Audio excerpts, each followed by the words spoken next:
La vidéo d'aujourd'hui est un cours spécial. Alors, nous allons parler de trigonométrie.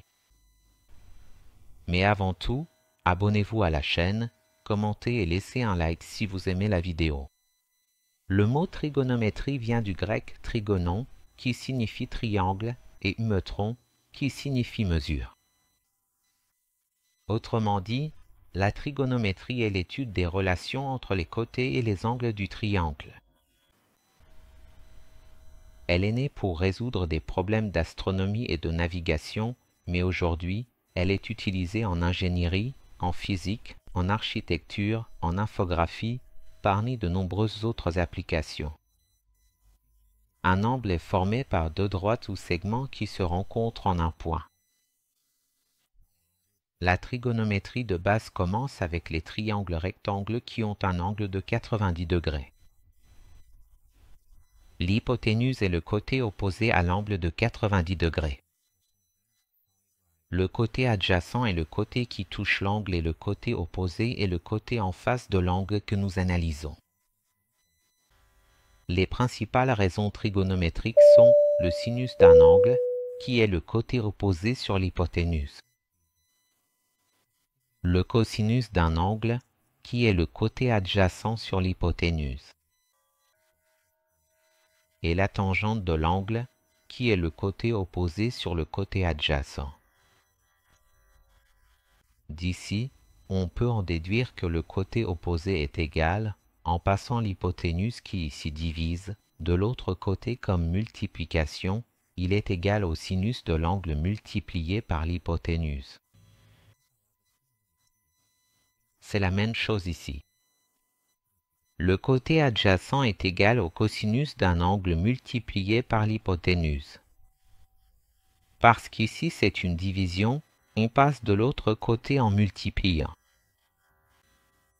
Donc on multiplie ici et ici. C'est ça la raison. Passons maintenant aux identités trigonométriques importantes, à savoir que le sinus d'un angle au carré plus le cosinus d'un angle au carré est égal à. L'autre point important, c'est que la tangente d'un angle est égale au rapport du sinus de l'angle sur le cosinus de l'angle.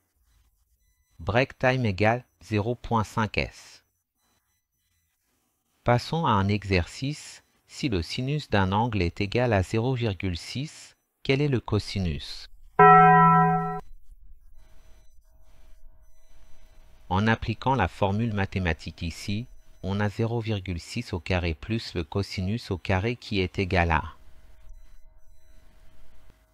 0,6 au carré, ça fait 0,36 plus cosinus au carré, ce qui est égal à. Donc, cosinus au carré est égal à 1, et ici c'est un plus, qui passe de l'autre côté comme un moins, donc moins 0,36. Alors, le cosinus au carré de l'angle est égal à 0,64. Comme ici, la puissance passe de l'autre côté, sous la forme d'une racine carrée, alors le cosinus de l'angle est égal à la racine carrée de 0,64. Break time égale 0,5 s. Donc, le cosinus de l'angle est égal à plus ou moins 0,8. Et pourquoi plus ou moins? Parce que le carré d'un nombre est toujours positif.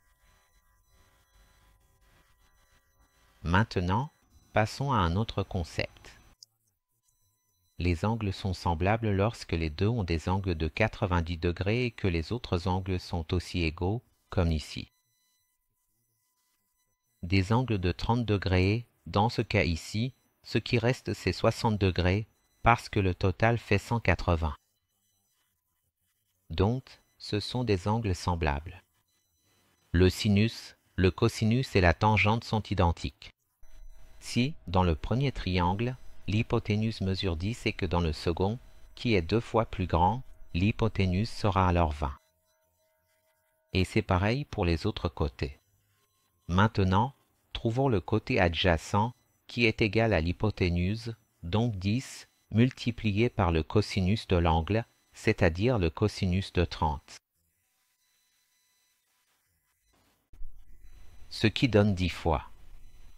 Le cosinus de 30, c'est 0,866, c'est indiqué dans le tableau trigonométrique. Donc le côté adjacent est égal, il suffit de multiplier par 10, il suffit de déplacer la virgule d'un chiffre vers la droite. Donc ça fait 8,66. Le côté opposé est égal à l'hypoténuse multipliée par le sinus de 30, qui vaut 0,5. Donc, le côté opposé est égal à 5. 10 fois 0,5, ça fait 5. Passons maintenant au deuxième. Le côté adjacent, maintenant celui-ci, est égal à l'hypoténuse, qui est 20, multiplié par 0,866. Donc le côté adjacent est égal à 17,32 et le côté opposé est égal à l'hypoténuse multipliée par le sinus de 30, qui vaut 0,5. Donc, le côté opposé est égal à 10. J'ai remarqué que c'est exactement le double. L'hypoténuse est le double de la première et le côté opposé aussi. Ici c'est 10, ici c'est 5, et le côté adjacent aussi est le double, 17,32 ici, 8,66 là. Ils sont proportionnels. Si ce triangle-là était 50% plus grand, si l'hypoténuse faisait 15, tous les côtés augmenteraient aussi de 50%. Et ainsi de suite. Si c'est 20%, si c'est 30%, c'est parce que ce sont des triangles semblables, donc ils ont des tailles proportionnelles.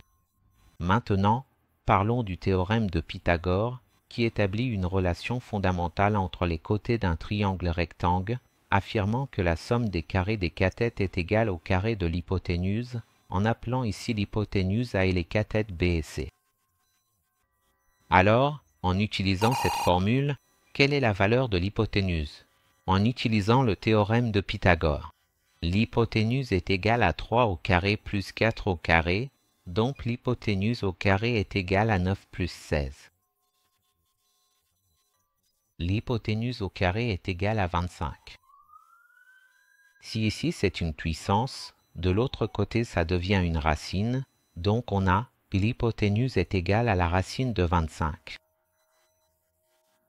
L'hypoténuse est égale à 5. Résolu en utilisant le théorème de Pythagore. Passons à un autre exemple. En utilisant le théorème de Pythagore, nous allons faire 20 au carré, qui est l'hypoténuse, est égal plus le carré d'un côté, qui est 16 au carré, plus c au carré, qui est l'autre côté dont nous ne connaissons pas la valeur. 20 au carré est égal à 400, 16 au carré fait 256, plus le carré du côté. Maintenant, ici, comme c'est positif, nous allons le passer de l'autre côté en négatif. Donc, cela donne 400 moins 256 égale au carré du côté. 400 moins 256 est égal à 144. 144 est égal au carré du côté. Comme ici c'est une puissance, on passe de l'autre côté en racine, c'est toujours l'inverse. Alors, résolvons ici sur le côté, ça donne racine de 144 égale au côté. La racine de 144, c'est 12. Donc, la jante est égale à 12. Voici la réponse. Facile. Laissez un commentaire si vous avez rencontré des difficultés ou si vous avez trouvé cela facile à résoudre. Dans cette vidéo, j'ai présenté la trigonométrie, les principales raisons trigonométriques, sinus, cosinus et tangente, les triangles semblables, les identités trigonométriques importantes, ainsi que le concept de similarité des triangles et le théorème de Pythagore.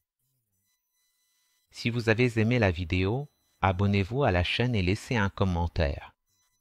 Merci beaucoup d'avoir regardé et à la prochaine vidéo.